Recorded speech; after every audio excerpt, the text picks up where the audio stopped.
उसके बाद सोचिए कितना लंबा प्रोसेस है। तो रोटी यूं ही नहीं आ जाती है, एक बहुत लंबा प्रोसेस है। वैसे ही एक लीडर है ना, अचानक से पैदा नहीं होता, एक लंबा प्रोसेस है, उसको तैयार करना पड़ता है। वैसे ही डिसाइपलशिप ट्रेनिंग में लूसीफर है ना, बहुत कोशिश करेगा कि कैसे भी करके मैं किसी को उसमें जुड़ने न दूं। क्यों? क्योंकि उसको अच्छे से पता है कि जिस दिन कोई लीडर अगर मजबूती से तैयार हो गया तो उसको अच्छे से पता है कि परमेश्वर का राज्य बढ़ेगा, लेकिन उसका राज्य खत्म हो जाएगा। और मैं जानता हूं इस बात को। लेकिन वचन ये भी कहता है कि हमने उसके ऊपर जय पाना है। वचन ये भी कहता है कि हमारे जो अंदर है ना, वो उससे कई लाखों गुना बड़ा जो बाहर है। तो विजय हमारी है, उसकी चिंता नहीं। लेकिन आपके हाथ में, आप कितनी डेडिकेशन देते हैं, आप कितना समर्पण देते हैं, ये उसके ऊपर है। Thank you Jesus. आइए प्रार्थना करते हैं। और थैंक यू लॉर्ड। आइए प्रार्थना करते हैं और उसके बाद हम जो है आज की जो स्टडी है उसमें जाएंगे। आइए प्रार्थना करते हैं। जितने यूट्यूब पे मुझे देख रहे हैं, मैं आपसे भी कहना चाहूँगा, प्रार्थना के साथ में हम प्रभु के पास आएंगे। आइए दुआ करते हैं। सृष्टिकर्ता पिता, यीशु के नाम से आपके पास आता हूँ प्रभु जी। मैं विनती करता हूँ इन सभी को लेकर जो इस वक्त में जुड़े हैं प्रभु। और मेरी प्रार्थना यह है कि पिता, पिछले 5 दिन से, क्योंकि आज का 6वां दिन है, पिछले 5 दिन से प्रभु जी आप हमें 5 एपिसोड में अद्भुत तरीके से चला रहे हैं। 4 दिन हमने सीखा गॉड क्या है, कल हमने देखा उद्धार क्या है, और उसी कड़ी में हम प्रभु आज पहुंच गए हैं 6वें एपिसोड पे। प्रभु जी मैं प्रार्थना करता हूँ, अगर कोई सेवक, कोई प्रभु का दास, लीडर अगर बैठा है और इस स्टडी को ले रहा है, तो मैं प्रार्थना करता हूं कि प्रभु जी आप उनके जीवन से, उनकी ज़िंदगी से भी बात करिए। और ऐसा होने दीजिए प्रभु जी कि परमेश्वर सबोपदेशक उसका 10 का 10 कहता है कि यदि कुल्हाड़ी में धार ना हो, शार्पनेस ना हो, तो लकड़ी काटने में ताकत लगती है। प्रभु अगर मिनिस्ट्री में धार ना हो, अगर मिनिस्ट्री में उनके प्रार्थना में, वचन में, प्रचार में अगर शार्पनेस ना हो, तो मिनिस्ट्री करने में दिक्कत होती है। मैं विनती करता हूं कि प्रभु जी ऐसी कृपा दीजिए, क्योंकि तेरा वचन हथौड़ा है, तेरा वचन तलवार है। और प्रभु जी मैं प्रार्थना करता हूं कि इस तरीके से तैयार कर ताकि प्रभु जी एक महान योद्धा तैयार हो जाए। आप ऐसा कर रहे हैं, मैं उसके लिए आपको धन्यवाद देता हूं। भारत के जितने भी राज्य के लोग हैं, भारत के बाहर जितने लोग हैं प्रभु, जितने लोग हमसे जुड़े हैं इस जूम के माध्यम से, सबसे पहले आपको धन्यवाद इस जूम के लिए प्रभु जी, इस टेक्नोलॉजी के लिए प्रभु धन्यवाद। जैसे कल हमने देखा कि जकई ने पेड़ का सहारा लिया प्रभु जी आपको देखने के लिए, वैसे ही प्रभु जी आज बहुत सारे जरिए बने हैं आपसे मिलने के लिए। प्रभु जी होने दे कि बिल्कुल पक्की तरीके से लोग आपसे मिलें। परमेश्वर अगर टीचिंग देखते देखते अगर कोई अभी बीमार है, चोट में, दर्द में, तकलीफ में, किसी भी परेशानी में, पैसे की समस्या, पारिवारिक समस्या, मानसिक समस्या, शारीरिक समस्या, आत्मिक समस्या, मैं विनती करता हूं प्रभु जी उन सभी समस्याओं से बाहर निकाल। क्योंकि मैं नहीं चाहता कि प्रभु तेरा वचन ये किसी दुख में, तकलीफ में सुने। जैसे आपका प्रचार 3 दिन तक चल रहा था, लेकिन जब पतरस ने कहा कि इनको भूख लग रही है, घर भेज दे, लेकिन प्रभु तूने सुविधा वहीं करवाई। क्यों? क्योंकि तू चाहता था कि तेरा वचन सुने। प्रभु मैं प्रार्थना करता हूं कि ऐसे ही प्रभु जी इस वक्त में भी पिता परमेश्वर जितने लोग देख रहे हैं, जुड़े हैं प्रभु, उनके घर के सभी परिस्थितियों को ठीक कर प्रभु जी। एक एक चीज को प्रभु जी आप जानते हैं, आप उसे ठीक करिए परमेश्वर। आपके महान हाथों में आता हूं प्रभु जी इन सबको लेकर, और यहां से प्रभु जी टोटल कंट्रोल, टोटल कब्जा आपका हो प्रभु। आदर महिमा आपको देता हूं। और जितने यूट्यूब पे 1.5 लाख लोग जुड़े हैं प्रभु, जितने सब्सक्राइबर्स हैं प्रभु, मैं प्रार्थना करता हूं कि ये वीडियो वहां तक पहुंचे, वे भी अपना जीवन प्रभु तेरे साथ में मजबूती से साथ में चल सकें, ऐसी मैं प्रार्थना करता हूं। आदर महिमा आपको देता हूं। ये प्रार्थना यीशु के नाम से मांगता हूं, सुने और दया से कबूल करें, आमीन। या थैंक यू सो मच। आप लोग सब जुड़ गए हैं। आशा करता हूं कि मेरी आवाज़ आप लोगों के पास में ठीक से पहुंच रही है। अपना क्या नाम है, सुमन, दोनों को करो, ये मेरे को भी करो और इसको भी कर दिया, ओके।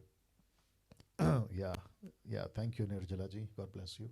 ओके, तो जितने लोग जुड़े हैं, कितने लोग जुड़े हैं, 300, बाप रे, 370, कहाँ 1000 का हम टारगेट लेके चले थे और कहाँ अभी 370 हैं। मुझे नहीं पता क्या दिक्कत है, बट ये पूरा महीना ऐसे ही चलेगा।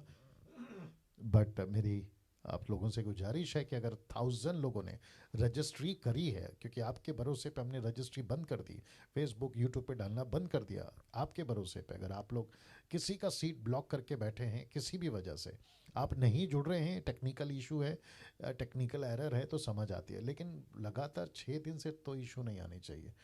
तो आप लोग जो जुड़ गए हैं, आप लोग जो जुड़ चुके हैं, मैं आप सभी का धन्यवाद देता हूं। और मुझे अब यहाँ से बात को आगे बढ़ाना जारी करना होगा, शुरू करना होगा। ओके, नाउ सबसे पहले आप देख सकते हैं आपके स्क्रीन के ऊपर एमएमबी प्रेजेंस। एमएमबी का मतलब है मसीह मंथन बैठक डिसाइपलशिप ट्रेनिंग। मकसद क्या है? Equipping the universal church with sound doctrine. मैंने फर्स्ट डे कहा था कि डैनियल राज ये रिस्पॉन्सिबिलिटी लेता है, किसी भी प्रकार से हम वचन में, परमेश्वर के टीचिंग में compromise, manipulate, twisting the scripture, ऐसा किसी तरीके का कोई चीज़ नहीं करेंगे। वचन को स्टडी करता हूँ, हिस्ट्री को स्टडी करता हूँ, कॉन्टेक्स्ट को स्टडी करता हूँ, ट्रांसलेशंस को स्टडी करता हूँ, किसी भी पर्टिकुलर स्टेटमेंट को देने से पहले। ये बात आप याद रखिएगा।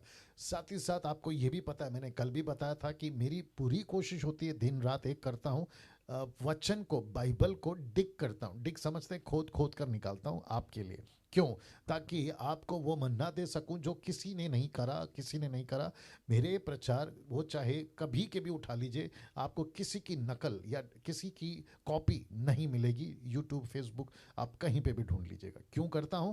ताकि आपको परमेश्वर की तरफ से फ्रेश मन्ना मिल सके। ओके, नाउ साथ ही साथ जितने एडमिन्स हैं, नीता जी और साथ ही साथ नरेंद्र राव, ये लोग सब जुड़ गए हैं। ओके, ठीक है, आप लोग देख लीजिएगा, आपका जो काम है आप लोग देख लीजिएगा। और मैं समझता हूँ कि अब आवाज़ ठीक है, सब कुछ ठीक है। और यूट्यूब के जितने लोग हैं, आपका भी मैं वेलकम कर देता हूँ दोस्तों। और लगातार 5 एपिसोड से हम सीखते आ रहे हैं। आपके लिए ये बड़ा सा स्क्रीन रखा है जहाँ पे आप लोग देख सकते हैं एपिसोड नंबर 6।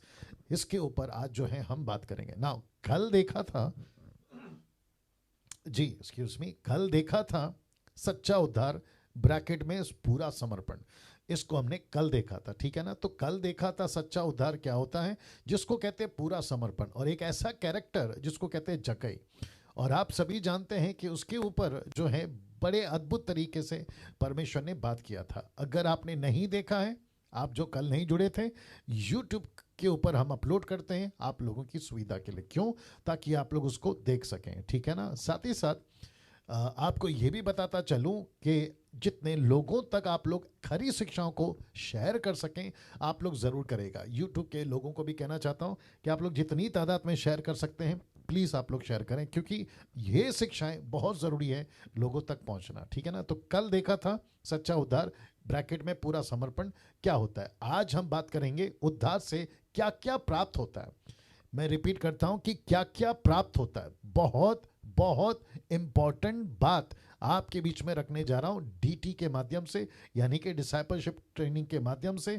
और मैं समझता हूं कि इसकी पीडीएफ फाइल आपके व्हाट्सएप पे पहुंच रही है, आप उसका भी रिकॉर्ड आपके पास में रखें। और मुझे पता है कि कुछ लोग हैं ना, लिखते हैं, आप लोग लिखते हैं, नोट्स बनाते हैं, तो प्लीज़ बनाइए, मुझे कोई एतराज़ नहीं है, लेकिन मेक श्योर कि लिखते वक्त में मेरी बात आपके ऊपर से ना जाए। कभी कभी क्या होता है ना कि हमारा एक ही दिमाग है, आंख जहां दिमाग वहां, आंख नहीं जहां नहीं दिमाग वहां। ये बात तो आप लोग भी जानते हैं, ठीक है ना? तो उद्धार से क्या क्या प्राप्त होता है, जिसको मैंने इंग्लिश में भी रखा है, what are the benefits of salvation. मैं रिपीट कर देता हूं कि उद्धार से क्या क्या प्राप्त होता है, what are the benefits of salvation. उद्धार पाने के बाद, जी दोस्तों, उद्धार पाने के बाद आपके पास में 12 प्रकार के फायदे आपको मिलते हैं। तो मैं रिपीट करता हूं, कम से कम 12 प्रकार के फायदे आपको मिलते हैं। तो ये जो 12 प्रकार के जो फायदे हैं ना, मैं आपके बीच में अभी एक एक करके रखता चला जाऊंगा। याद रखो, फायदे, बेनिफिट्स, ठीक है ना? और ऊपर लिखा है कि उद्धार से क्या क्या प्राप्त होता है। और मैं वापस कहता हूं कि ये डीटी के टोटल फ्रेश पॉइंट्स हैं, मैंने कहीं से इसको उठा के नहीं लाया है, या फिर मेरी कोई हजारों मैसेज में से एक उठाकर नहीं लाया। मैं बार बार इसलिए कह रहा हूं ताकि आपको मेरी जो मेहनत है ना, वो आपको मैं बता सकूं, ताकि आपको एहसास हो सके कि एक व्यक्ति, डैनियल राज जैसा आदमी, अगर आपके पीछे इतनी मेहनत कर रहा है तो आप उसका पूरा फायदा उठाएं। ओके, तो मेक श्योर आप एक एक पॉइंट के ऊपर ध्यान दें। या थैंक यू निर्जला जी।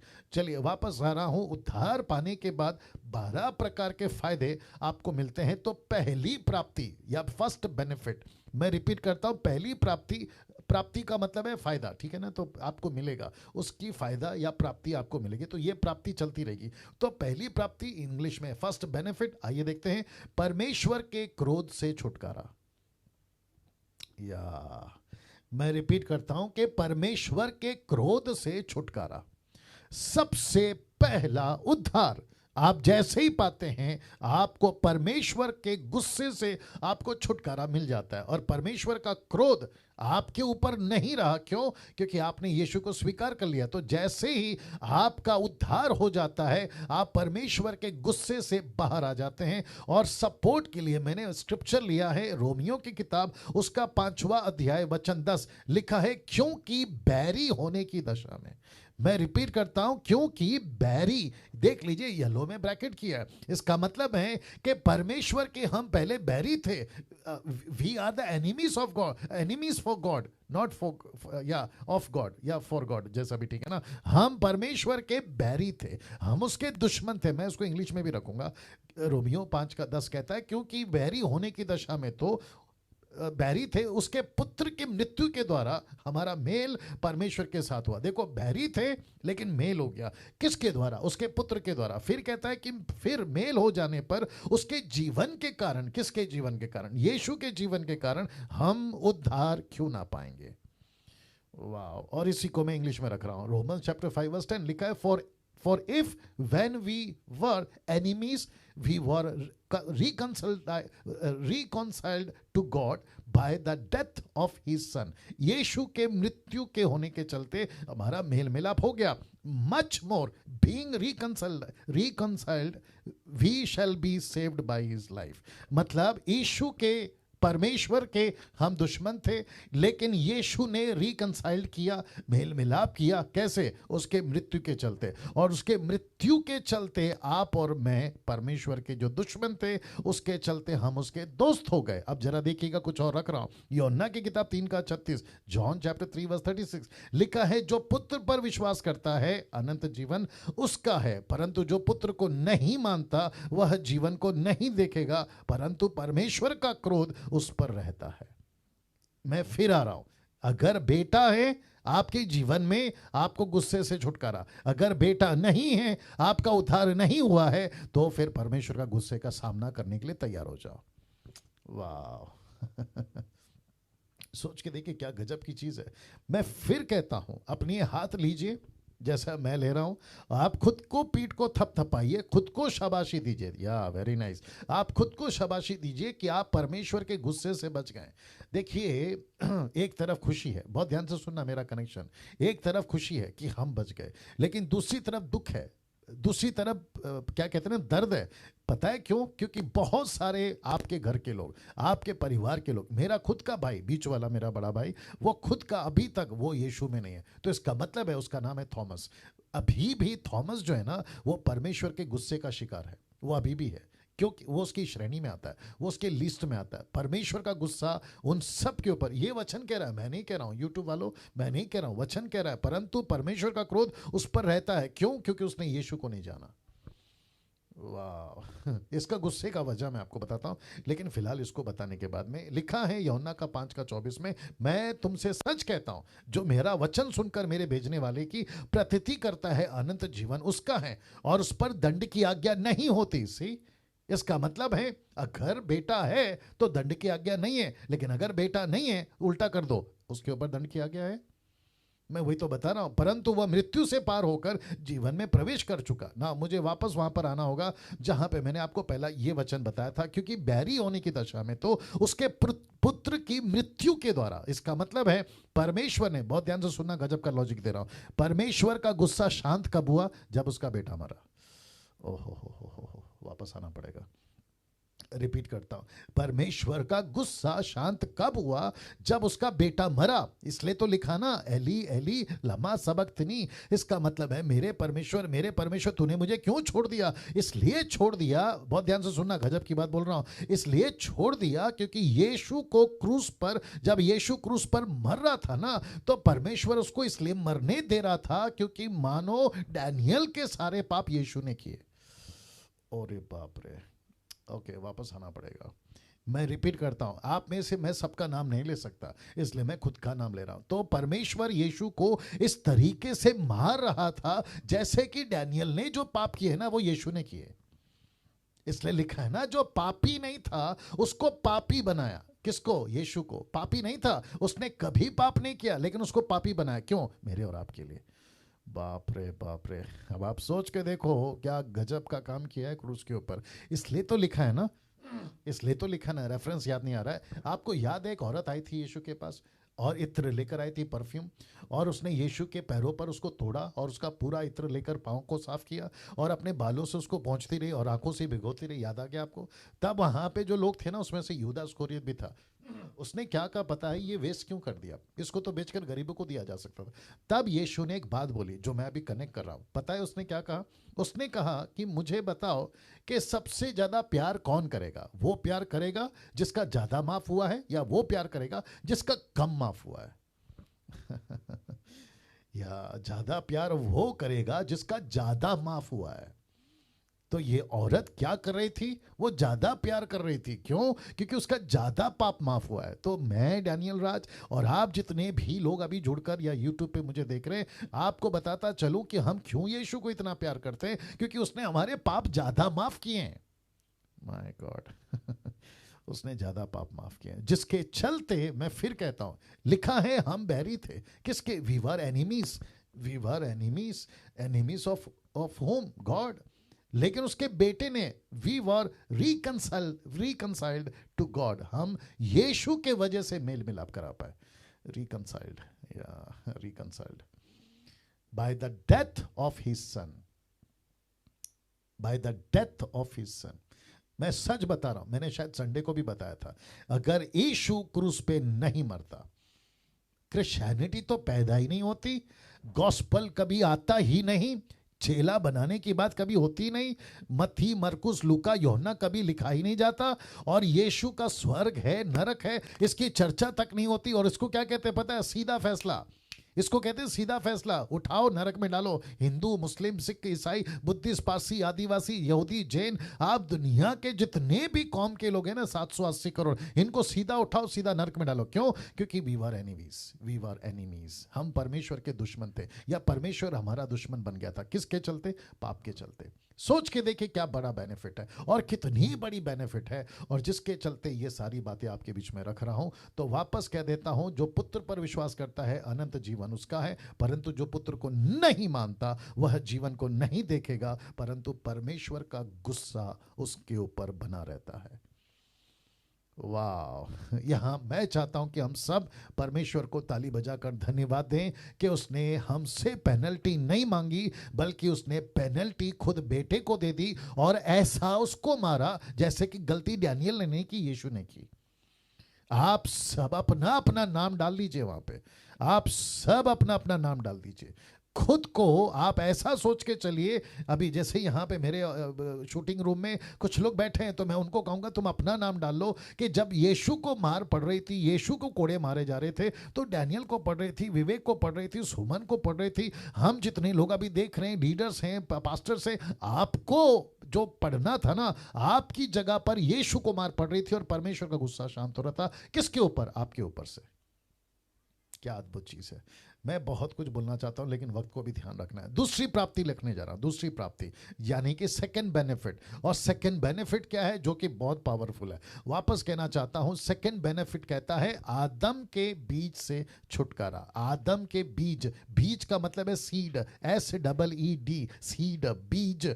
जो बीज परमेश्वर के विरोध में गलती करके जो शैतान ने बोया था ना, वो बीज की बात कर रहा हूं।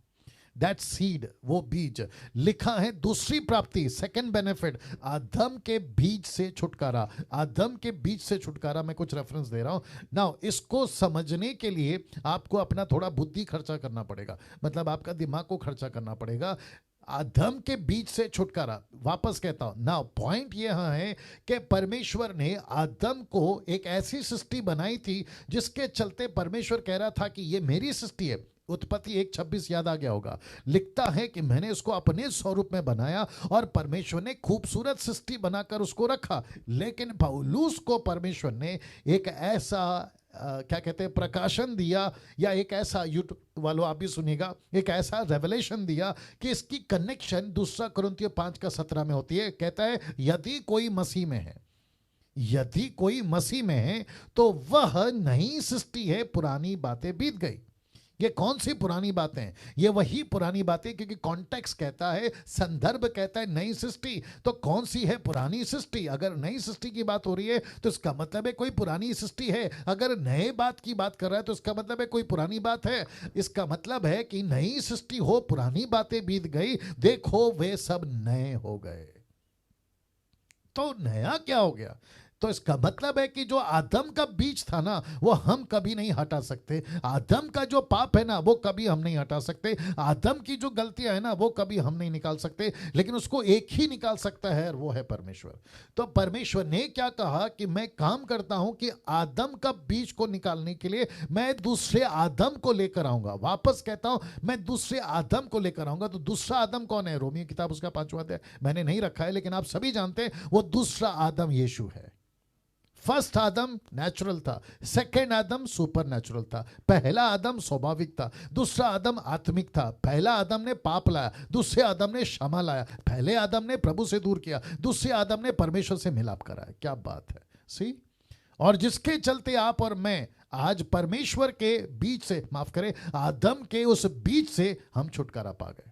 और ये क्या बना दिया उसने हमको? परमेश्वर की नई सृष्टि बना दी। और इस नए सृष्टि में, बाप रे, और एक कनेक्शन आ गया, दे देता हूं। इस नए सृष्टि में आदम के बीच का कोई भी परिणाम, मैं रिपीट करता हूं, कोई भी परिणाम नई सृष्टि के मसीहों के ऊपर कभी नहीं आएगा। अरे बाप रे कभी नहीं आएगा। अगर आप कहते हो पास्टर डैनियल, पूर्वजों का श्राप क्या मसीह बनने के बाद मुझ पर लागू होगा? तो सीधी बात है, नहीं होगा। क्यों? क्योंकि लिखा है ना, आपके स्क्रीन पे देख लीजिए, लिखा है पुरानी बातें बीत गई और सब कुछ नया हो गया। इसका मतलब है आप और मैं आदम के बीच से, आदम के श्राप से, आदम के पाप से कब छूट जाते हैं? जब दूसरे आदम में आ जाते हैं। यार और एक देना पड़ेगा, और एक देना पड़ेगा। सब लोग ठीक हैं, सबको अच्छा लग रहा है। आशा करता हूं कि आप लोग बहुत सारी बातें सीख रहे हैं। अगर आप लोग देख रहे हैं, सुन रहे हैं, तो थंब वाला, या thank you thank you thank you, या वंडरफुल। ओके, वापस आ रहा हूं, बहुत ध्यान से सुनिएगा। जैसे मैंने कहा कि आपके ऊपर किसी प्रकार का आदम का श्राप, आदम की वजह से जितने भी क्या कहते हैं गुनाह था ना, वो यीशु में आने के बाद आपके ऊपर कभी नहीं आएगा। क्यों? क्योंकि आप नई सृष्टि हैं। नई सृष्टि का मतलब है आप यीशु में हैं। तो बहुत ध्यान से सुनिएगा जो मैं लॉजिक दे रहा हूं। देखिए, मत्ती की किताब उसका पहला अध्याय 1 से लेकर 17 तक, लूका की किताब उसका 4वां अध्याय, जहां पे जियोनोलॉजी यानी कि वंशावली का जिक्र है। तो आपको पता चलेगा कि मत्ती में अगर आप गिनती करोगे ना, तो आपकी गिनती होनी चाहिए 42। याद रखो 42, 14 14 14। तो इसका मतलब है कि अब्राहम से लेकर दाऊद तक, दाऊद से लेकर बेबीलोन तक, और बेबीलोन से लेकर यीशु तक, तो 14 14 3 14 होते हैं, जिसको कहते हैं 14 × 3 42 होते हैं। लेकिन ये 42 गिनती करो नहीं मिलेगा आपको, आपको मिलेगा सिर्फ 41। मैं चाहता हूं कि कभी आराम से बैठ के गिन लेना, क्योंकि मैं गिन के बैठा हूं, इसलिए बता रहा हूं, ठीक है ना। तो वो आखिरी वंशावली कहां गई, जिसको कहते हैं 42nd वंशज या 42nd जियोनोलॉजी, वो कहां गए? तो वो किसकी जियोनोलॉजी है? लिखा है यीशु की वंशावली। तो यीशु की वंशावली तो काउंट नहीं होगी ना, हम और आप तो यीशु के वंशज हैं। तो यीशु का वंशज क्यों हो गए? क्योंकि आदम के वंशज ने पाप लाया, यीशु के वंशज ने क्षमा लाया। आदम के वंशज ने श्राप लाया, यीशु के वंशज ने आशीष लाया। आदम के वंशज ने क्या लाया? परमेश्वर से अलगाव यानी कि दूरी। लेकिन यीशु के वंशज ने क्या लाया? मिलाप। अब आप सोच के देखो क्या गजब का कनेक्शन, क्या गजब का परमेश्वर आपको और मुझे मिला है, और जिसके चलते बेनिफिट नंबर 2 बता रहा हूं कि आदम के बीच से छुटकारा। ना तीसरी प्राप्ति, क्योंकि मुझे वक्त का भी ख्याल रखना है, तीसरी प्राप्ति, क्योंकि कम से कम 12 बेनिफिट्स है और आपको खूब मजा आएगा, लेते जाइए, ठीक है ना। तीसरी प्राप्ति यानी कि थर्ड बेनिफिट, और थर्ड बेनिफिट कहता है पाप और उसके परिणामों से छुटकारा। मैं रिपीट कर रहा हूं, लिखा है पाप और उसके परिणामों से छुटकारा। तो पाप और उसके परिणाम क्या है, तो मैं आपको बताता चलूं। एक स्क्रिप्चर आपके बीच में रख रहा हूं, याकूब की किताब उसका पहला अध्याय वचन 15, लिखा है फिर अभिलाषा गर्भवती होकर पाप को जनती है, और पाप जब बढ़ जाता है तो मृत्यु को उत्पन्न करता है। तो पाप की वजह से क्या आया, मृत्यु। मैंने संडे को यही तो प्रचार किया था, रोमियो किताब उसका 6वां अध्याय वचन 23 का ए पार्ट। और ए पार्ट कहता है पाप की मजदूरी मृत्यु है, लेकिन बी पार्ट कहता है कि उसका परमेश्वर का वरदान अनंत काल का जीवन है। याद आ गया होगा आपको। तो एक है पाप और दूसरा है पाप के परिणामों से भी छुटकारा। तो इसका मतलब है कि हम पाप से भी छूट गए, तीसरा बेनिफिट माफ करें, पाप से भी छूट गए, और साथ ही साथ उसके पाप के जो परिणाम है ना, जिसको कहते हैं साइड इफेक्ट्स, उससे भी हमारा छुटकारा यीशु ने कर दिया। और जिसके चलते बाइबल हमें कहती है कि यीशु ने जो है हमें इन सभी चीजों से आजाद किया है, और पाप के परिणाम से भी आजाद किया है। मैं चाहता हूं कि आपके दिमाग में एक एक लाइन, एक एक बात को ऐसे गांठ बांधो। क्यों? क्योंकि खुद को भी सीखना है, दूसरों को भी सिखाना है। ये इसको कहते हैं ना, टोटल फाउंडेशन गिरा रहा हूं मैं, टोटल फाउंडेशन। देखिए मैं जब आपको टीच कर रहा हूं ना, तो मैं ऐसा सोच रहा हूं कि अगर मैं एक को टीच कर रहा हूं, अभी यहां पे कितने लोग हैं, 411, अगर 411 लोगों को मैं ट्रेन कर रहा हूं, तो एक एक व्यक्ति मेरे लिए 411 है। अरे बाप रे, वापस आना पड़ेगा लगता है। आप लोग समझे कि नहीं समझे? जल्दी से कैलकुलेट करो। 413 है अभी, तो 413 इंटू कैसे, अगर एक 413 है मेरे लिए, तो एक का 413 कैसे करेंगे फिर? एक 413 है मेरे लिए। ओके समझ गया। 415 इंटू 415 करो। हाँ अभी ठीक है। कितने हैं? 1,72,225। Can you believe this? तो इसका मतलब है मैं जिसको ट्रेन कर रहा हूं वो 1,75,000 को ट्रेन कर रहा हूं। देखिए मेरे लिए अभी 1100, माफ करें 415 लोग हैं, लेकिन आपके हिसाब से एक व्यक्ति अगर 415 को ट्रेन करा, मैं ऐसे ट्रेन कर रहा हूं, तो 1,75,000 को मैं ट्रेन कर रहा हूं अभी। तो इनको ऐसे बांध के रखो। Same with the YouTube people also, आपको भी ऐसे ही लेके चलना है कि आपको सीखना है, लेकिन दूसरों को ऐसे सिखाना है कि आपकी तरह तैयार करना है। उसके वजह से मैं ये बात कर रहा हूं। तो पाप और उसके परिणामों से आपको प्रभु ने छुटकारा दे दिया।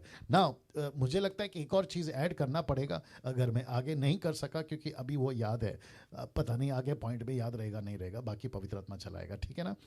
जो याद अभी मुझे है वो ये है कि एक है पाप, दूसरा है उसके परिणामों से छुटकारा। तो जिसको कहते हैं कि पाप का जो साइड इफेक्ट होता है ना, जिसके चलते इंसान जिया, वो सारी चीजें निकल गए। तो सिर्फ प्रभु ने पाप नहीं माफ किया है, लेकिन उसके इफेक्ट को भी निकाल दिया। वाह मजा आ रहा है। उसके इफेक्ट को भी निकाला है, उसके परिणाम को भी निकाला है, और जिसके चलते इंसान पाप में जीकर जो कार्य करता था, डरता था, परेशान होता था ना, उस तक को निकाला। तो कैसे, मैं भी कनेक्ट कर रहा हूं। देखिए आप किसी को भी पूछो, वो चाहे टाटा, बिरला, अंबानी, लंदन का प्रिंस, या रोडपति, करोड़पति, नेता, अभिनेता, किसी को भी हो, उसको पूछो सर आपको भूत से डर लगता है? 99.9% सब बोलेंगे जी हाँ हमको भूत से डर लगता है। तो इसका मतलब है कि प्रभु ने सिर्फ पाप से छुटकारा नहीं दिया है, उसके जो परिणाम है ना, जिसको कहते हैं डर, 365 बार लिखा है बाइबल में, मत डर, मत डर, मत डर, मत डर, मत डर। तो किस किस से मत डर? उन सब चीज से मत डर जिसको भूत कहते हैं, जिसको चुड़ैल कहते हैं, जिसको जादू टोना कहते हैं। आप किसी भी चीज को नाम ले लीजिए, इन किसी से भी आपको नहीं डरना है, क्योंकि पाप से छुटकारा हुआ है, उसके परिणामों से भी आपका छुटकारा हुआ है। तो कुछ लॉजिक देता हूं आपको और भी अच्छा लगेगा। ऐसा सोचिए आप सड़क पे जा रहे हैं, सड़क पे जाते जाते, यूट्यूब वालों आप भी सुनिएगा, सड़क पे जाते जाते आपको रास्ते में नींबू, मिर्ची, नारियल, जादू टोना किया हुआ, भोपला समझते हैं उसको, इंग्लिश में क्या कहते हैं भोपला को? हाँ पंपकिन, ये सारे के सारे जादू करके और काली गुड़िया को पिन मार के आपको रास्ते में छोड़ दिया, और आपका पैर उसमें लग गया। आप एक विश्वासी है, याद रखो। तो क्योंकि पुराना स्वभाव तो साथ में लेके चल रहे हैं ना, पुरानी बातें, दादी नानी ताता काका की कहानी याद है ना, वो सब, तुमको भूत आएगा, तुमको ये आएगा, ये लेके चलते हैं हम। तो ऐसे टाइम पे अब आप नई सृष्टि बन गए, तो नई सृष्टि का बंदा, विश्वासी, दास दासी, बेटा बेटी, क्या उसको जो जादू किया है उस पर आपका लात लग गया, या आप उस पे गिर गए, या वो आप पे गिर गया, तो आपके दिमाग में टक करके एक ऐसा आता है, अरे अभी मुझे कुछ हो जाएगा। तो मैं उस टाइम के लिए कह रहा हूं कि आपको रद्दी भर भी कुछ नहीं होगा। रद्दी भर भी कुछ नहीं होगा। पता है क्यों? क्योंकि परमेश्वर जो आपके अंदर आ चुका है ना, और आपका शरीर किसका है, अभी मैं रखूंगा उसको भी 12 पॉइंट में, वो भी है परमेश्वर का मंदिर। आपके अंदर रहता कौन है? परमेश्वर। ये वही परमेश्वर का आत्मा है जिसने यीशु को मुर्दों में से जिलाया, आपके अंदर रहता है। तब आप सोच के देखो कि इस पृथ्वी का कोई भी जादू टोना आपको छू तक सकता है, ऐसे हो आप, या तो इसका मतलब है आप और हम इतने गजब के लोग हैं कि परमेश्वर आपको और मुझे इस तरीके से तैयार करता है। तो मैं चाहता हूं कि आप सभी जो सुन रहे हैं, आप लोग सभी एक्साइटेड हो रहे हैं, ऐसा मुझे चित्र में दिखना चाहिए, ठीक है ना? और आप लोग सब उसको रिसीव करें। या काफ़ी लोग रिएक्शन दे रहे हैं, मुझे अच्छा लग रहा है। जितेंद्र गुप्ता जी बढ़िया, बहुत अच्छा। डेबू मंडल बहुत अच्छा। निर्जला जी का तो बात ही नहीं करना, बहुत अच्छा। और बाकी जितने भी है ना, अजीत कौन है वो? अजीत केशव, अजय केशव है, अजय केशव जी, आप भी थोड़ा रिएक्शन दें। कहाँ बैठे मुझे नहीं पता, लेकिन आप लोग सब रिस्पॉन्स देंगे, ठीक है ना? चलिए, तो वापस आता हूं कि जादू टोना आप पर असर नहीं करेगा। किसी कलकत्ता का, अफ्रीका का, किसी भी प्रकार का दुष्ट आत्मा रात में, दिन में, मैं तो कहता हूं कि आप लोग, जब ये नॉलेज मिल गया ना, आप रात में बत्ती चली जाती है तो आप लोग अचानक से डर जाते हो, अरे अभी भूत आ जाएगा। भूत को क्या डर लगता है मालूम है? अरे अभी डैनियल आ जाएगा, या आप है ना जितेंद्र आ जाएगा, या निर्जला, वो उनका डर है। कैसे बताऊं? और एक बताता हूं। देखिए, रास्ते में चल रहे हो, कुत्ता भौंकता है, आपको लगता है कि कुत्ता आपको देख के भौंक रहा है और वो आपको डरा रहा है। दरअसल वो कह रहा है मैं भौंक नहीं रहा हूं, मैं बता रहा हूं कि मुझे तेरे से डर लग रहा है। हम इसको उल्टा नहीं करते कभी भी। हम ये सोचते हैं कि कुत्ता मुझे डरा रहा है, कुत्ता कहता है कि भाई तू आ गया तब से मैं डर रहा हूं, अभी मैं यही तो बात करूंगा, भौंक भौंक के भाव भाव भाव, है ना? तो किसी से नहीं डरना है जब आप मसीह बन जाते हैं। चौथा बेनिफिट, यानी कि चौथी प्राप्ति, फोर्थ बेनिफिट क्या है? देखिए, लिखा है अनंत काल का जीवन मिलता है। वाह, अनंत काल का जीवन कब? जब यीशु का आपका उद्धार कर देता है, या आपको उद्धार मिल जाता है। तो लिखा है 1 यूहन्ना उसका 5 का 11 और 12 कहता है, और वह गवाही यहाँ है। मैं रिपीट करता हूं, और वह गवाही यहाँ है। यूट्यूब वालों आप भी सुनो, लिखा है कि परमेश्वर ने हमें अनंत जीवन दिया है। सीधी बात है, कैसे कन्वे करूं? सीधी बात है, इसको सुप्रीम कोर्ट का ऑर्डर मानिए। अगर सुप्रीम कोर्ट ने कह दिया ना कि आप केस जीत गए और अपोजिट पार्टी को आपको 1 करोड़ देना ही पड़ेगा, ऐसी जो लाइन होती है ना कि सीधी बात है, आपको देना ही पड़ेगा, किसी का बाप उसको नहीं कैंसिल कर सकता। सुप्रीम कोर्ट ने अगर ऑर्डर दे दिया, वैसे ही ऊपर बैठा जो, जिसको कहते हैं ना महासुप्रीम, सुप्रीम का भी बाप है वो कहता है गवाही यह है कि जिसका उद्धार हो चुका है, परमेश्वर ने हमें अनंत जीवन दिया है। कौन सा जीवन दिया है? अनंत जीवन दिया है। और लिखा है, बहुत ध्यान से सुनना, अनंत जीवन दिया है और यह जीवन उसके पुत्र में है। और ब्रैकेट में मैंने यीशु लिखा है ताकि आपको बता दूं कि अनंत जीवन किसी अरे गहरे ने नहीं दिया है। बाप रे ये अनंत जीवन आपको किसी अरे गहरे ने नहीं दिया है। यूट्यूब वालों आप भी सुनिएगा, ये किसी उल्टे सीधे अभी वाले तभी वाले, ऐसे वाले वैसे वाले, पेड़ वाले, लकड़ी वाले, लोहे वाले, सोना चांदी वाले, ये कुत्ता बिल्ली जिसको ईश्वर बना के घूम रहे हैं ना, उन्होंने नहीं दिया है। लिखा है यीशु में ये अनंत जीवन। तो इसका मतलब है, क्या करूं? और एक बता देता हूं, बहुत अच्छा आएगा, आपको अच्छा लगेगा। यूहन्ना की किताब 14 का 1, यीशु ने कहा कि तुम मुझ परमेश्वर पर विश्वास रखते हो, मुझ पे विश्वास रखो। बोला क्यों? मैं जा रहा हूं और तुम्हारे लिए घर बना रहा हूं। ऐसा कौन कहता है पता है?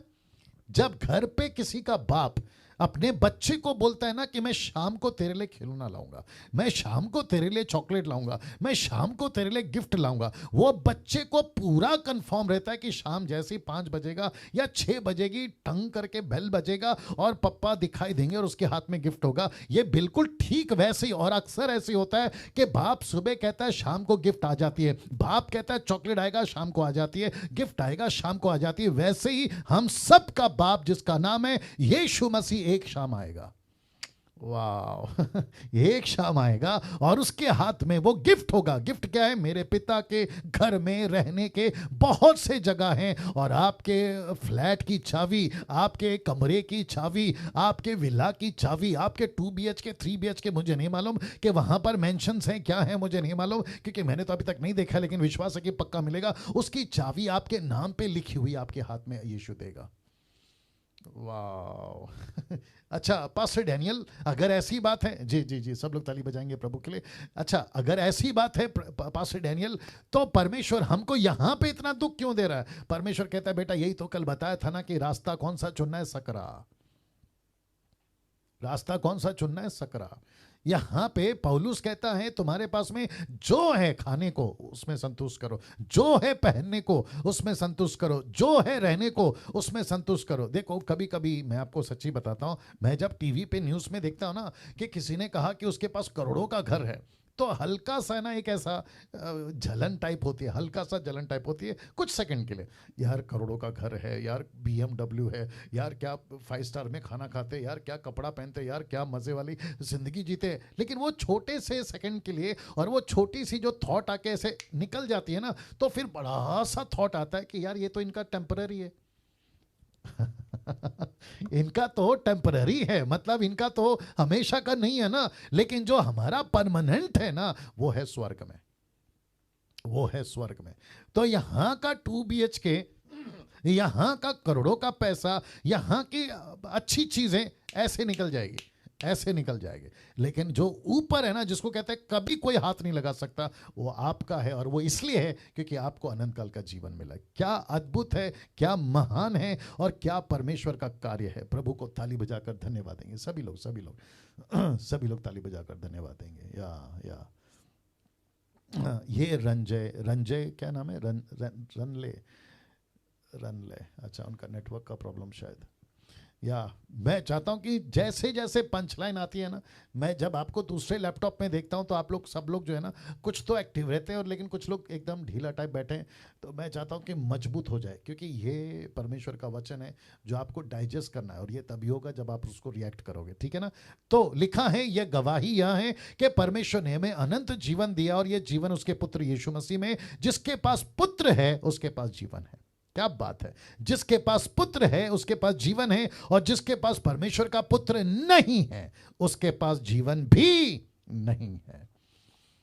वाह, सी, इसका मतलब है कितना सटीक और कितना एक्यूरेट बात परमेश्वर यहां पे अपने लोगों के द्वारा लिख रहा है। कहता है कि जिसके पास में पुत्र है उसके पास जीवन है, जिसके पास पुत्र नहीं है उसके पास में जीवन भी नहीं है। मैं बहुत आगे बढ़ रहा हूं क्योंकि बहुत सारे पॉइंट क्लियर करना है और आपको बहुत मजा आएगा। मैं ऐसे आपके लिए डिश लाया हूं कि डिलीशियस है, मजा आएगा, बस खाते जाओ, ठीक है ना। पांचवी प्राप्ति, फिफ्थ बेनिफिट, कहता है परमेश्वर की संतान बनते हैं। हम सब परमेश्वर की संतान बनते हैं। इसका मतलब है कि परमेश्वर में जैसे ही हम उद्धार पा जाते हैं, रोमियो 8:15 कहता है क्योंकि तुमको दासत्व की आत्मा नहीं मिली है कि फिर भयभीत हो। अब जरा देखो, परंतु ले पालकपन, मैं रिपीट करता हूं, ले पालकपन। इसका मतलब है अडॉप्टेड सन। दूसरा शब्द है गोद लिया हुआ। कैसे बताऊं, चलो बताता हूं ऐसा सोचिए, आप एक अनाथ आश्रम में गए और वहां से आपने एक बच्चे को गोद लिया और आप लेकर आ गए और आपने उसको घर पे रखा, और बच्चे आपस में खेलते हैं ना मोहल्ले में, तो एक बच्चा कहता है दूसरे बच्चे से जो अनाथ आश्रम से लाया, वो कहता है कि देख, मैं तो मेरे अपने बाप का हूं, लेकिन तेरे माँ बाप ने तुझे गोद लिया है, और तू जो है ना तेरे माँ बाप का नहीं है। तो एक तरफ ऐसा लगता है कि यार कितना दुख है कि ये तो ओरिजिनल बाप का है लेकिन मैं तो गोद लिया हुआ। वो बच्चा पलट के जो जवाब देता है ना, आपको भी पलट कर यही जवाब देना, पहले सुन लो। वो बच्चा कहता है, कौन सा, जो अनाथ आश्रम से लाया, वो कहता है कि देख भाई बात मेरी समझ ले। बोला क्या? कहता है कि तुझे जो दिया ना, तो तुझे एक ही दिया, और तेरे माँ बाप को जो दिया वो लेना ही पड़ा, क्योंकि तू उनकी अपनी औलाद है। तो जैसा दिया वैसा लिया। अगर लंगड़ा पैदा होता तो लेना पड़ता, अंधा पैदा होता तो लेना पड़ता, तू जैसा होता वैसा लेना पड़ता। लेकिन मुझे देख, अनाथ आश्रम में हजारों बच्चे थे, मेरा बाप जिसने गोद लिया ना, वो कई बच्चों को ढूंढने के बाद मेरे पास आया। अब आप समझे, 780 करोड़ के बच्चे दुनिया में, लेकिन आपके मोहल्ले में, आपके नगर में, आपके सोसाइटी में, आपके सिटी में, आपके नेशन में परमेश्वर ने सिर्फ आपको चुना। तो अपना हाथ लीजिए, थपथपाइए, शाबाशी दीजिए कि मैं वो गोद लिया बच्चा हूं जो कई हजारों में, लाखों में, करोड़ों में परमेश्वर ने आपको चुना है। क्या बात है। तो लिखा है, क्योंकि तुमको दासत्व की आत्मा नहीं मिली कि फिर भयभीत हो, परंतु ले पालकपन की आत्मा मिली। फिर कहता है जिसे हम हे अब्बा, हे पिता कहकर पुकारते हैं। देखिए ये जो शब्द है ना अब्बा, ये ग्रीक को ट्रांसलेट करके जो बहुत नजदीकी शब्द होता है ना, जिसको कहते हैं अब्बा। पिता तो सब कहते हैं, फादर सब कहते हैं, लेकिन ये जो शब्द है ना अब्बा, बहुत ही करीबी है। तो कहता है कि तुम उसको हे अब्बा बुला सकते हो, हे पिता बुला सकते हो। रिश्ता इतना नजदीक कर दिया, संतान बना दिया, बेटा बना दिया, बेटी बना दिया, और इस कदर तक बना दिया। देखो क्या लिखा है, पहला यूहन्ना 3:1-2 तक में, देखो पिता ने हमसे कैसा प्रेम किया कि हम परमेश्वर की संतान कहलाएं। और आगे लिखता है, और हम हैं भी, इसमें कोई डाउट नहीं है, ठीक है ना। फिर कहता है, इस कारण संसार हमें नहीं जानता क्योंकि उसने उसे भी नहीं जाना। अब इसको देखो, हे प्रियो, अभी हम परमेश्वर की संतान हैं, और अब तक यह प्रकट नहीं हुआ कि हम क्या कुछ होंगे। मतलब ऑप्शन और भी है, हम क्या कुछ होंगे। इतना जानते हैं कि जब वह प्रकट होगा, कौन, यीशु, जब वह प्रकट होगा तो हम भी उसके समान होंगे, क्योंकि उसको वैसा ही देखेंगे जैसा वह है।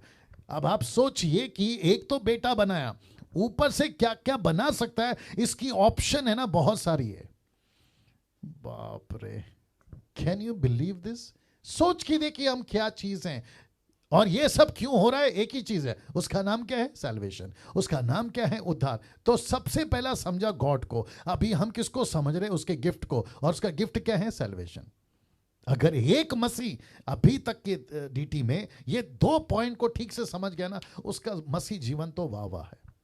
मैं वही बता रहा हूं, कभी दुखी नहीं होगा, कभी डिप्रेशन में नहीं जाएगा, कभी किसी प्रकार की शिकायत नहीं करेगा, और दूसरों के सामने अपना हाथ नहीं फैलाएगा कि मेरे लिए प्रार्थना करो, क्योंकि उसको पता है कि मेरा ऐसा बाप है, मेरा एक ऐसा परमेश्वर है जिसको मैं अब्बा, जिसको मैं पिता, my father, my own father बुला सकता हूं। तो जिसके लिए मैंने एक शब्द रखा है, लिखा है, in this planet you are not alone.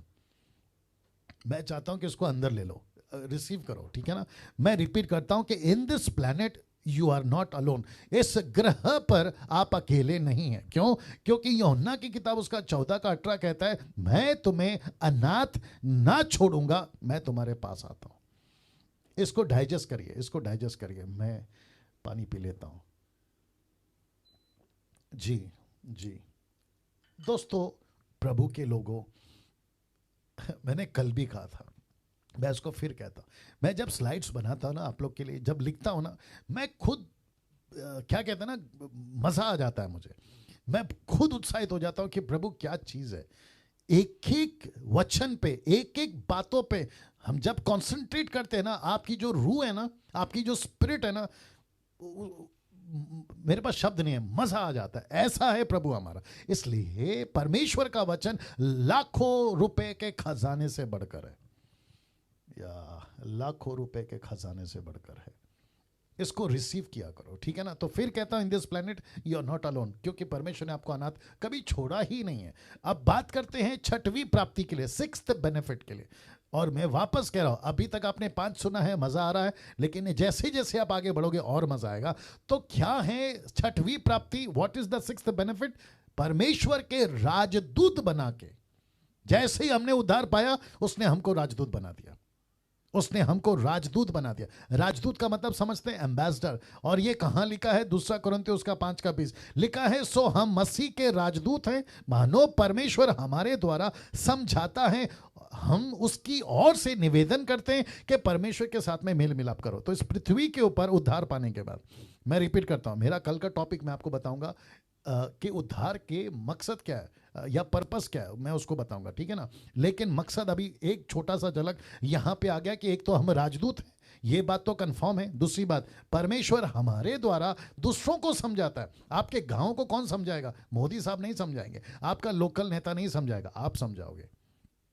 बाप रे आप उनको समझाओगे, ठीक है ना। तो लिखा है मसीह के राजदूत हैं, वी आर द एम्बेसडर्स। और सोच के देखो, अगर हम राजदूत हैं तो इसका मतलब है कि परमेश्वर हमसे क्या कहना चाहता है पता है? मैंने तुमको रखा है पृथ्वी पे, मैंने तुमको रखा है तुम्हारे इलाके में, मैंने तुमको रखा है तुम्हारे मोहल्ले में। और ये बात तो पक्की है, लगता कनेक्शन देना पड़ेगा, क्योंकि जिसके चलते हमको संसार नहीं पहचानता, देखो इस कारण संसार हमें नहीं जानता क्योंकि उसने उसे भी नहीं जाना। देख लीजिए लिखा है कि नहीं लिखा है, संसार हमें नहीं जानता कि हम राजदूत हैं, संसार हमें नहीं जानता कि हम परमेश्वर के एम्बेसडर हैं। क्यों? क्योंकि संसार ने परमेश्वर को भी नहीं जाना, तो हमको क्या जानेंगे। लेकिन उसके बावजूद परमेश्वर कहता है कि मैंने तुम्हारे को रखा है राजदूत बनाकर, क्योंकि मैं तुम्हारे द्वारा लोगों को समझाऊंगा।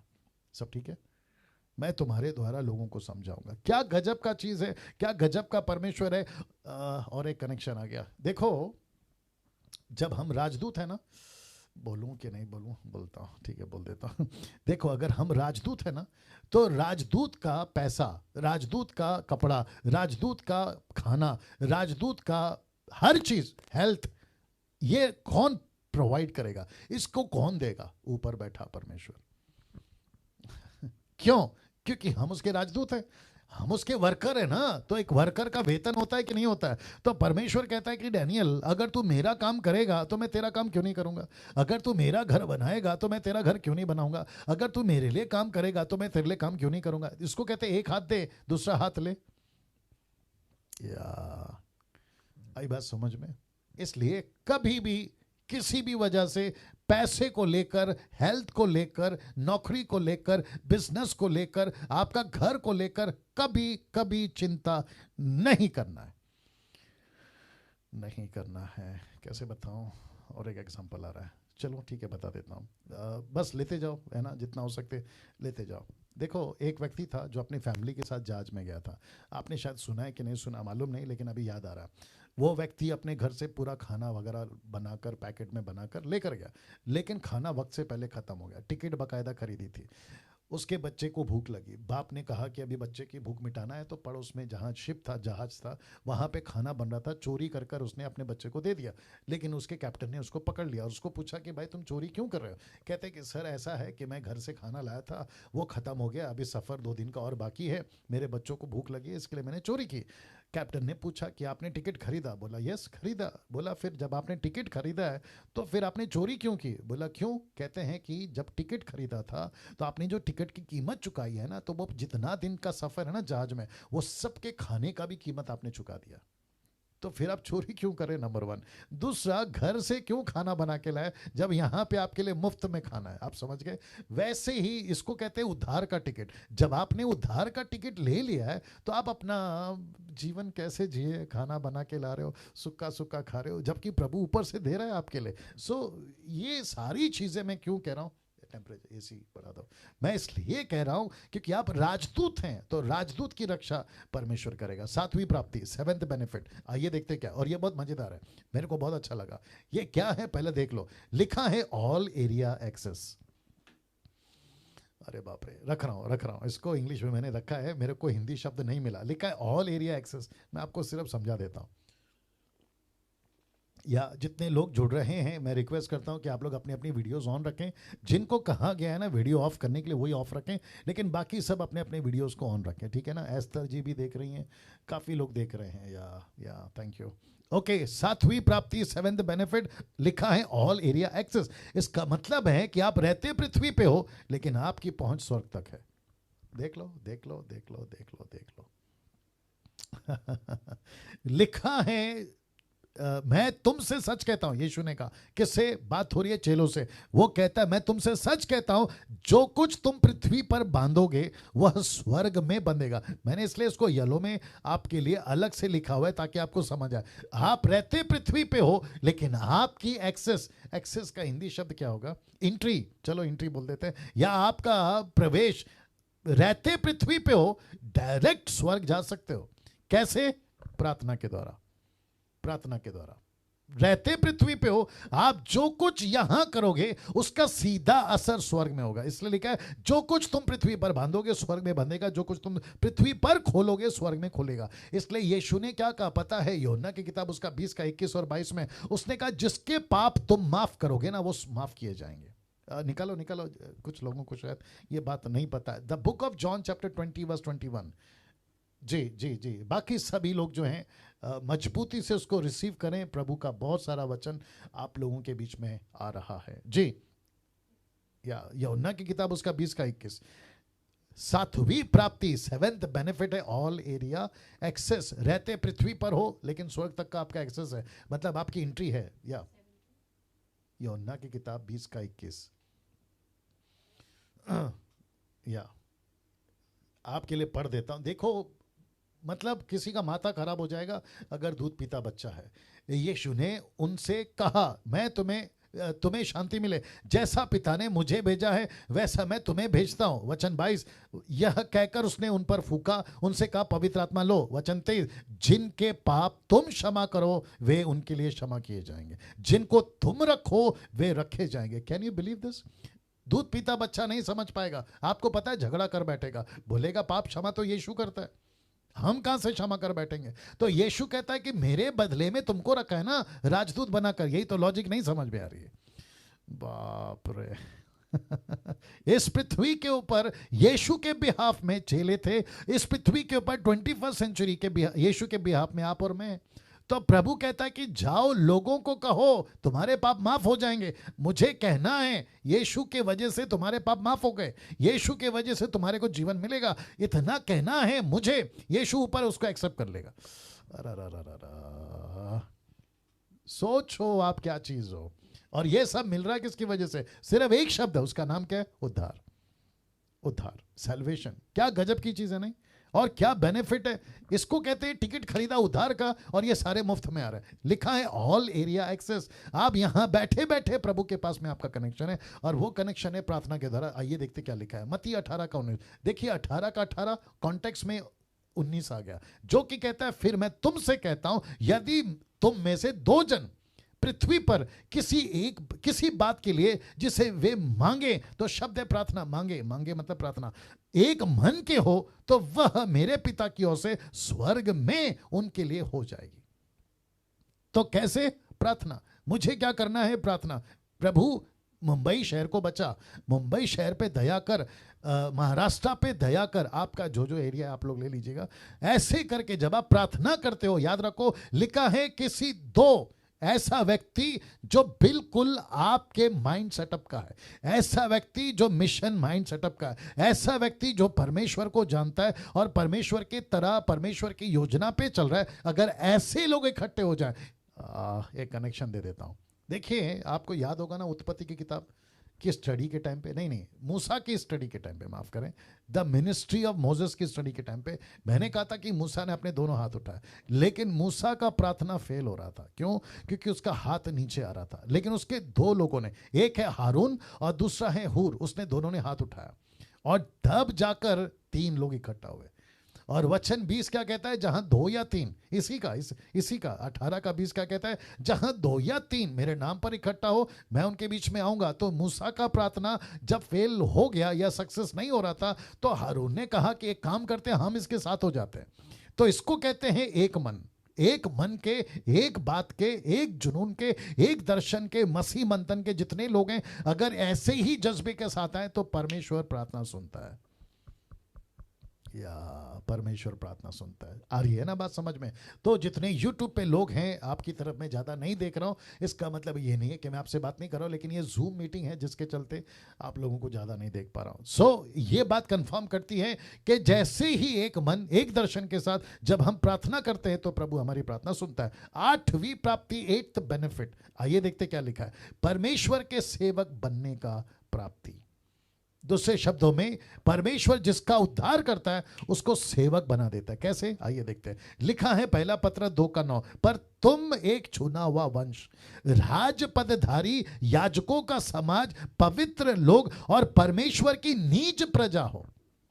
अब आप सोचिए, इसका मतलब है जिस दिन आपका उद्धार होता है, आप परमेश्वर के वंश, राजपदधारी, याजकों का समाज, पवित्र लोग और परमेश्वर की नीच प्रजा। इसको कहते हैं परमेश्वर का सेवा करने वाले याजक। इसलिए मैंने लिखा है 8th बेनिफिट क्या है? परमेश्वर के सेवक बन जाते हैं। आप और मैं परमेश्वर के सेवक बन जाते हैं और परमेश्वर हमको लाइसेंस दे देता है। और एक आ गया, और एक आ गया। बोलो, सुनो सुनो सुनो सुनो। अभी कुछ लोग कहते हैं, बहुत ध्यान से सुनना, कुछ लोग कहते हैं, कुछ लोग हैं उल्टे सीधे पागल लोग सोशल मीडिया के ऊपर, कहते हैं कि महिला पास्टर नहीं बन सकती। मैं फिर उनको पूछूंगा, क्या पहला पत्रस 2 अध्याय वचन 9 में याजक शब्द लिखा है? लिखा है। तो याजक क्या पुरुष ही बने ऐसा लिखा है? लिखा है तुम एक चुना हुआ वंश। ये जो शब्द है ना तुम, तो इसमें निर्जला भी आ गई, इसमें जितनी लेडीज लोग अभी देख रहे हैं वो सब आ गए, और जितने यूट्यूब पे अभी मुझे देख रहे हैं वो भी आ गई, जो महिलाएं। तो प्रभु कहता है कि तुम एक चुना हुआ वंश। एक काम करते हैं निर्जला जी, आपसे ही बात करता हूं। आप अगर इस वचन को पढ़ रही हैं, ऐसा सोचिए, 1 पीटर चैप्टर 2:9 आप पढ़ रही हैं, एस्थर जी आप भी पढ़ रही हैं, ठीक है ना? तो पढ़ते वक्त में आप प्रभु को पूछोगे, प्रभु जी यहाँ पे याजक लिखा है, इसका मतलब है कि मैं तो औरत हूं, ये वचन मेरे लिए नहीं है, नमस्ते। ऐसा करेंगी आप?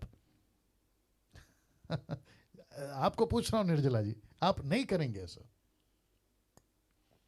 और जितनी लेडीज लोग, एग्जैक्टली, या वापस बोलिए, आप वापस बोलिए निर्जला जी। ऐसा नहीं करेंगे। ऐसा कैसे करेंगे? ऐसा नहीं करेंगे। एग्जैक्टली आप क्या करेंगे? आप कहेंगे प्रभु पहला पत्र 2:9 मेरे लिए। बाप रे। मैं आपको और एक बात बताता, जब बाइबल का टॉपिक, यस, या थैंक यू निर्जला जी, जब बाइबल का टॉपिक आएगा ना तो मैं आपको वो पॉइंट जरूर बताऊंगा, लेकिन अभी से बता देता हूं, बाइबल को आपके हिसाब से नहीं लिखा है, बाइबल को परमेश्वर ने अपने हिसाब से लिखा है। हो, वापस बोलना पड़ेगा शायद, आप समझे कि नहीं समझे?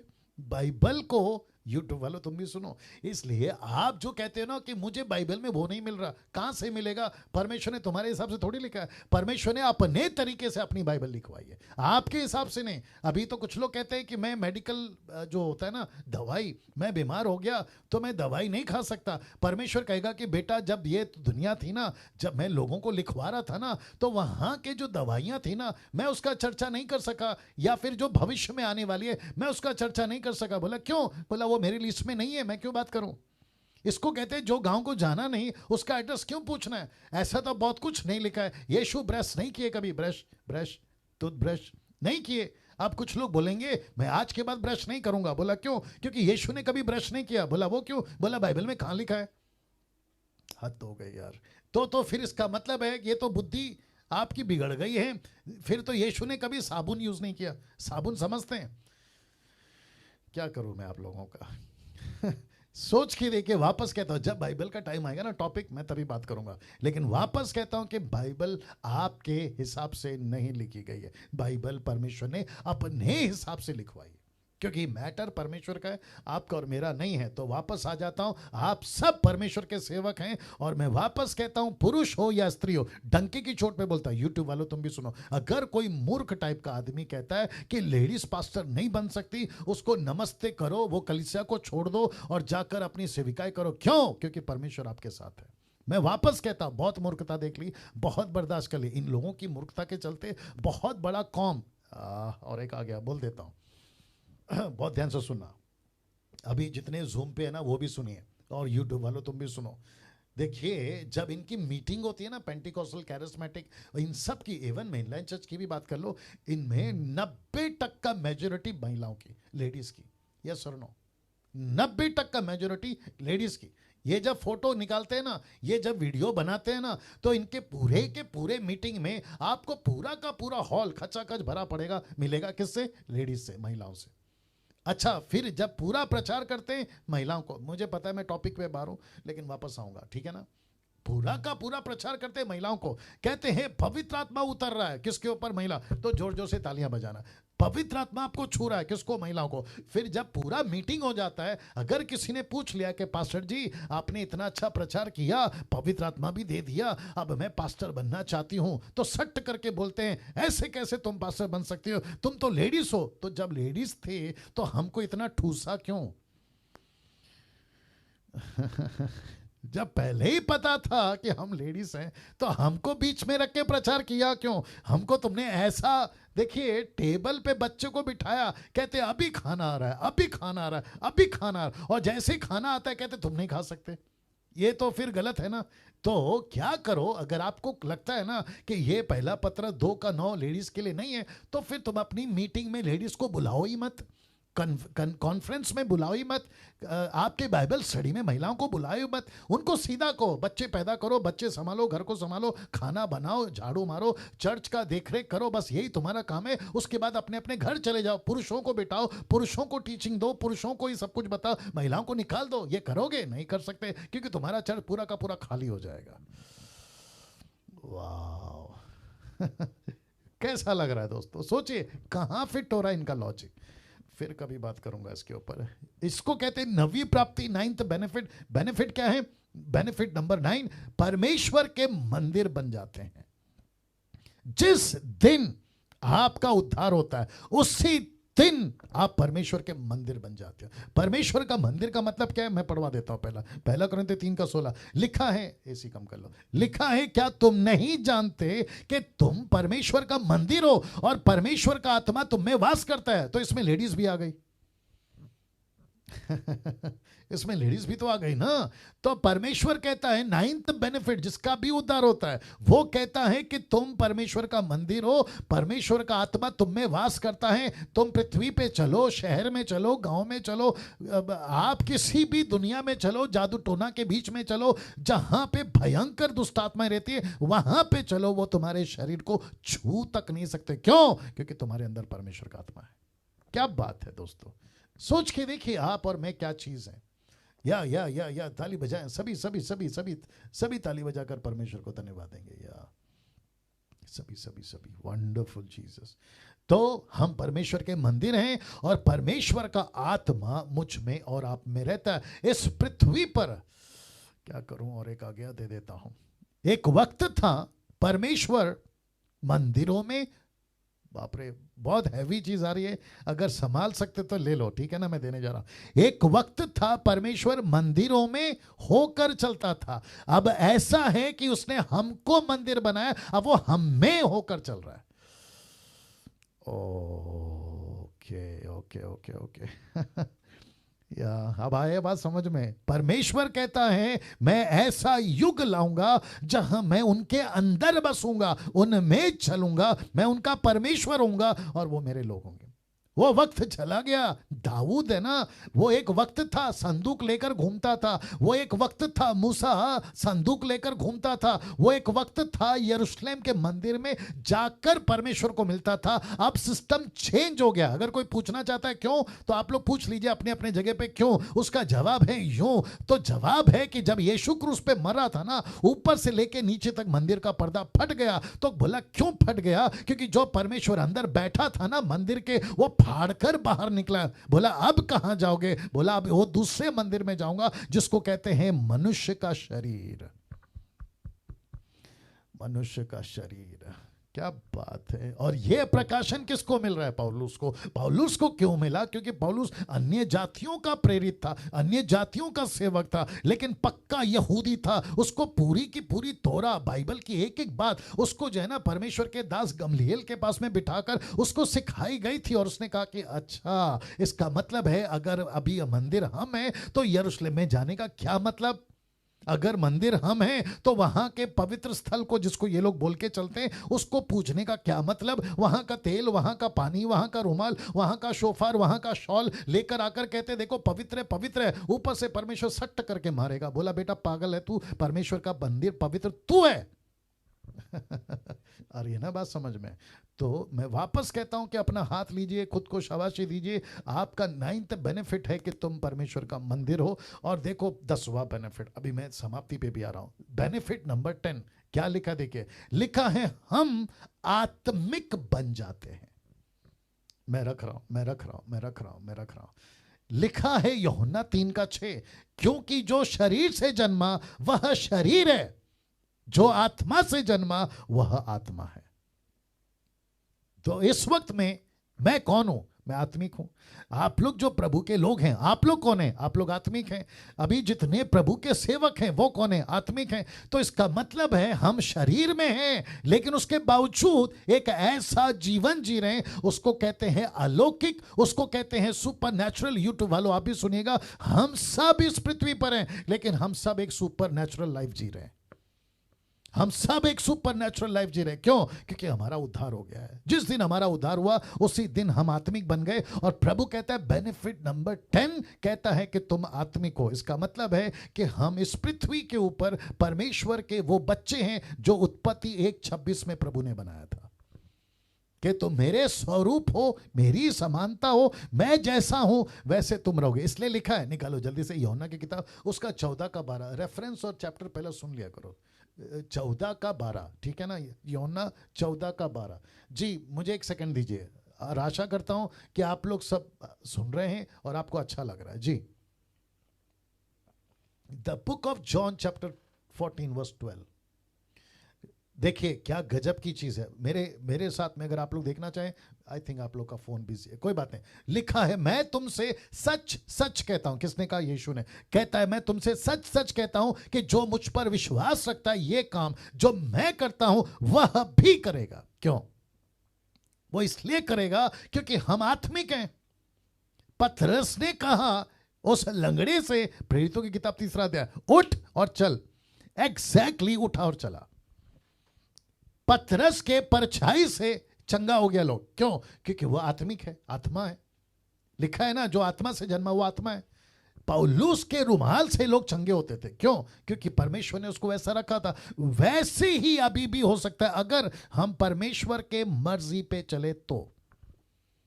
परमेश्वर के मर्जी पे का मतलब क्या पता है? आत्माओं को जीतने जाओ चमत्कार होगा। आत्माओं को जीतने जाओ चमत्कार परमेश्वर कराएगा। आत्माओं को बचाओ, चेला बनाओ, परमेश्वर ये काम करेगा। कुछ लोग मूर्ख लोग हैं यूट्यूब के ऊपर अपना बकवास करते रहते हैं, कहते हैं कि आपको परमेश्वर ने आत्मिक बनाया। तो बोला क्या करें? बोला घर बैठो परमेश्वर से दर्शन मांगो, घर बैठो परमेश्वर से ज्ञान मांगो, घर बैठो परमेश्वर से वरदान मांगो। ऊपर से परमेश्वर बोलता है बेटा जब जीपीएस, जब तक तेरी गाड़ी रोड पे नहीं आती वो काम नहीं करती, तो मेरा चमत्कार जब तक तू आत्मा नहीं बचाएगा, उस रोड पे नहीं जाएगा, तो मेरा जीपीएस तेरे साथ कैसे काम करेगा?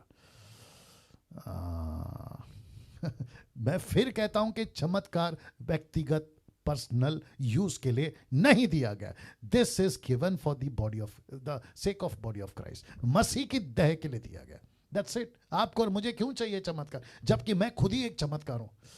वापस बोलना पड़ेगा। मैं खुद ही एक चमत्कार हूं, मैं खुद ही परमेश्वर का मंदिर हूं, मैं खुद ही परमेश्वर का बेटा बेटी हूं। तो मुझे क्यों चाहिए यह वरदान? परमेश्वर कहता है कि तुझे वरदान दूंगा ताकि तू मेरी कलीसिया चलाए। See how powerful is this? लेकिन आज मूर्खता की लेवल यह है, कहते हैं कि मुझे दान दो। क्यों? बोला घर बैठे एंजॉय करूंगा। क्या करूं और एक आगे बोल देता हूं। डॉक्टर कभी खुद के लिए डॉक्टर नहीं बनता, इंजीनियर कभी खुद के लिए इंजीनियर नहीं बनता, मैकेनिक कभी खुद के लिए मैकेनिक नहीं बनता, कारपेंटर कभी खुद के लिए कारपेंटर नहीं बनता। ऐसे आप किसी को भी उठा लीजिए, कोई खुद के लिए नहीं बनता, वो बनता है दूसरों के लिए। यस और नो? यस और नो? बोला मैं पायलट बनूंगा, खुद ही हवाई जहाज उड़ाएगा। मैं ट्रेन का ड्राइवर बनूंगा, खाली गाड़ी लेकर तू खुद ही जाएगा। तुझे बनाया है पायलट दूसरों को सफर में पहुंचाने के लिए, तुझे ट्रेन का ड्राइवर बनाया दूसरों को शहर पहुंचाने के लिए। कहता है कि मैं खुद एंजॉय करूंगा। मूर्ख है ना वो?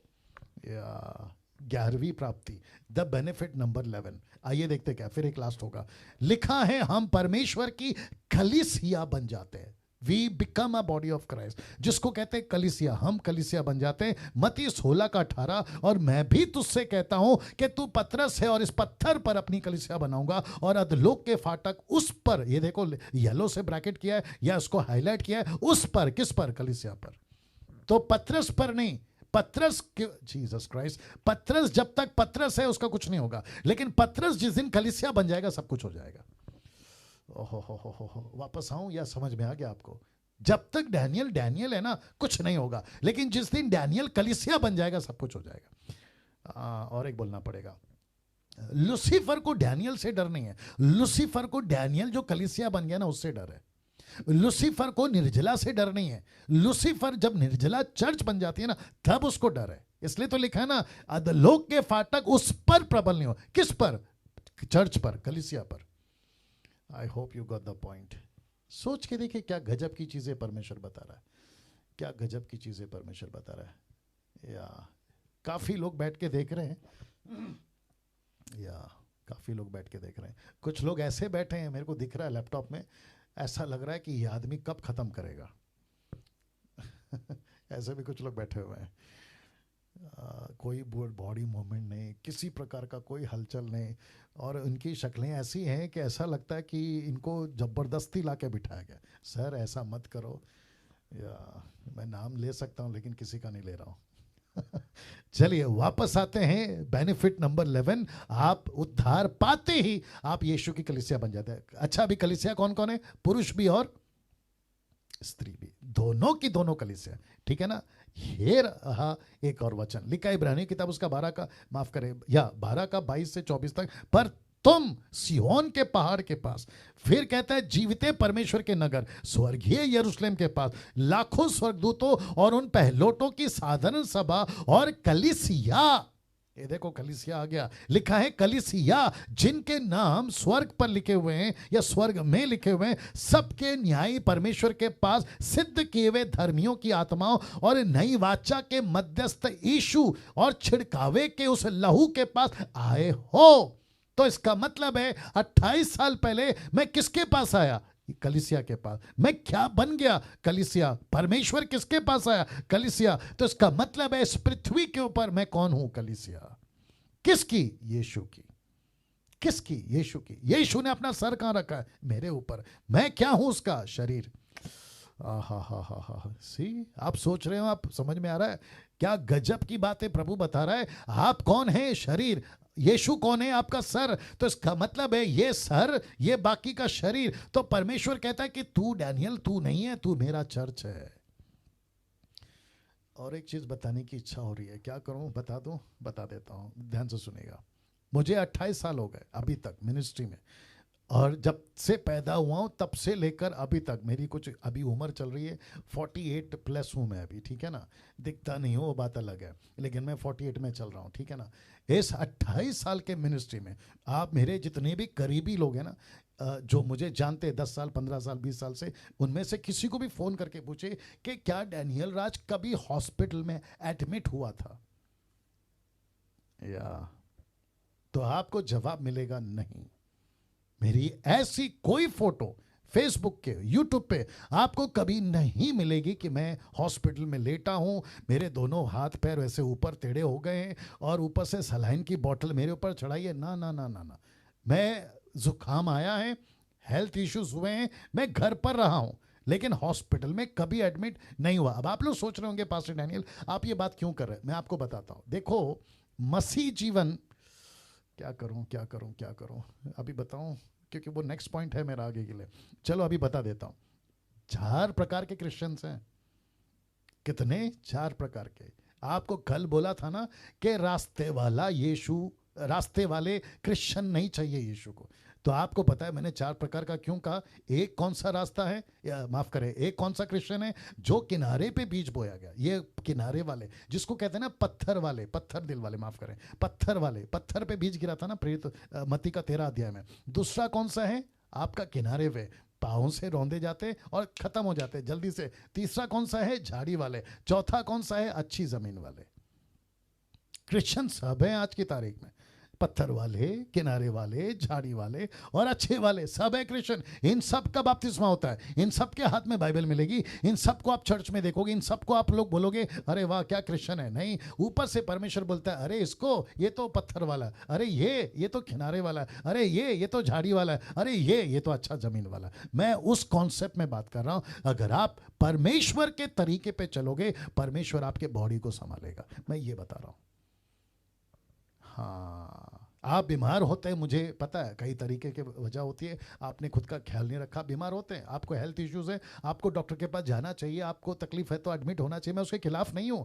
लेकिन मैं क्या बता रहा हूं कि इसी पृथ्वी के ऊपर हम सुपर नेचुरली जी सकते हैं, मैं वो बता रहा हूं। अगर आप परमेश्वर का काम करोगे। और एक आ गया, दे देता हूं। पतरस नहीं, पौलुस जब तक बोट में था, आखिरी चैप्टर याद आ गया, 27 चैप्टर में, सेकंड लास्ट चैप्टर में, जब तक बोट में था, मुझे पता है कि टाइम हो गया बट सुन लीजिए, जब तक बोट में था पौलुस नहीं टूटी। दूसरे शब्दों में तूफान उनको नहीं बेका। परमेश्वर ने जैसे ही उसको कहा कि बेटा तुझे कुछ नहीं होगा, यहां तक कि तेरे सर का बाल भी बाका नहीं होगा, बोला था कि नहीं बोला था। और तेरे साथ जितने ट्रैवल कर रहे हैं उनमें से किसी को भी मैं मरने नहीं दूंगा, बिल्कुल सेफ, बिल्कुल सुरक्षित उसको किनारे पे लाके छोड़ा। क्यों? क्योंकि पौलुस जो है ना वो परमेश्वर के मिशन में था। जो परमेश्वर के मिशन में, उसका परमेश्वर ख्याल नहीं रखेगा क्या? बताइए। मैं वही तो बता रहा हूं। मैंने ये एग्जाम्पल क्यों दिया? मैं किसी के खिलाफ नहीं हूं। आपको डायबिटीज होता है, इलाज कराइए। आपको क्या कहते हैं, ब्लड प्रेशर है, इलाज कराइए। आपको हार्ट इश्यू से इलाज कराइए, मैं उसके खिलाफ नहीं हूं। लेकिन मैं बात कर रहा हूं वो चौथे टाइप के क्रिश्चियन की, जो अच्छी जमीन पे बोया है, वो अपनी पूरी जिंदगी हॉस्पिटल में क्यों बिताए? वो परमेश्वर की सेवा के लिए निकला है, वो पूरी जिंदगी दवाई इलाज क्यों करते बैठे? टेबल पे खाना खाओ ना, दवाइयां क्यों खा रहे हो? इसके ऊपर फिर कभी बात करूंगा अच्छे से डिटेल में, लेकिन बात को समझ जाओ कि जो परमेश्वर के रास्ते पे है, परमेश्वर उसका ख्याल रखेगा। क्यों? क्योंकि हम उसका मंदिर हैं, हम उसकी कलीसियां हैं, और परमेश्वर अपने लोगों को संभालता है। ये रहा लास्ट में, फिर उसके बाद में मैं समाप्ति पे रहा। 12वीं प्राप्ति कहता है, द 12th बेनिफिट कहता है, पवित्र आत्मा की छाप लग जाती है। जिसका भी उद्धार होता है उसके ऊपर पवित्र आत्मा की छाप लग जाती है। इफिसियों 1:13 और इफिसियों 4:30, ये दो जगह पे छाप यानी कि सील का जिक्र हुआ है। और उसी में तुम पर भी, जब तुमने सत्य का वचन सुना, जो तुम्हारे उद्धार का सुसमाचार है, जिस पर तुमने विश्वास किया, प्रतिज्ञा किए हुए पवित्र आत्मा की छाप, पवित्र आत्मा की छाप लग गई। तो इसका मतलब है, अभी जरा ध्यान दीजिएगा, इसका मतलब है कि मुझे परमेश्वर ने ऐसी सील लगा दी इस ग्रह पर, और जब मैं मरूंगा तो ये सील के साथ ऊपर जाऊंगा। ओहो हो, इसी छाप के साथ मैं ऊपर जाऊंगा। तो ऊपर बैठा परमेश्वर मुझे क्यों पहचानेगा लाखों करोड़ों की आत्माओं के बीच में कि डैनियल आ गया? बोला क्यों? इसके ऊपर छाप लगी है। किसकी? पवित्र आत्मा की। किसकी? उद्धार की। क्या बात है दोस्तों। नाउ अब देखो क्या लिखा है, मैं फिनिश कर रहा हूं। लिखा है भजन संहिता 103:2, the book of psalm chapter 103 verse 2, bless the Lord O my soul and forget not all his benefits. उसके किसी भी बेनिफिट्स को नहीं भूलना। तो टोटल कितने बेनिफिट्स हैं? 10। एक एक करके, माफ करें 12, एक एक करके फिर रख देता हूं। परमेश्वर के क्रोध से छुटकारा, बेनिफिट नंबर 1। बेनिफिट नंबर 2, आदम के बीज से छुटकारा, बेनिफिट नंबर 3। पाप और उसके परिणामों से छुटकारा, बेनिफिट नंबर 4। अनंत काल का जीवन मिलता है, बेनिफिट नंबर 5। परमेश्वर के संतान बनते हैं, बेनिफिट नंबर 6। परमेश्वर के राजदूत बनने का अधिकार मिल जाता है, benefit number 7। All area access, benefit number 8। परमेश्वर के सेवक बनने का अधिकार मिल जाता है, बेनिफिट नंबर 9। परमेश्वर के मंदिर बन जाते हैं, बेनिफिट नंबर 10। हम आत्मिक बन जाते हैं, बेनिफिट नंबर 11। हम परमेश्वर की कलीसिया बन जाते हैं, और बेनिफिट नंबर 12, पवित्र आत्मा की छाप लग जाती है। वाह, सी। अब बाकी का कल विषय होगा अपने उद्धार के मकसद को समझना।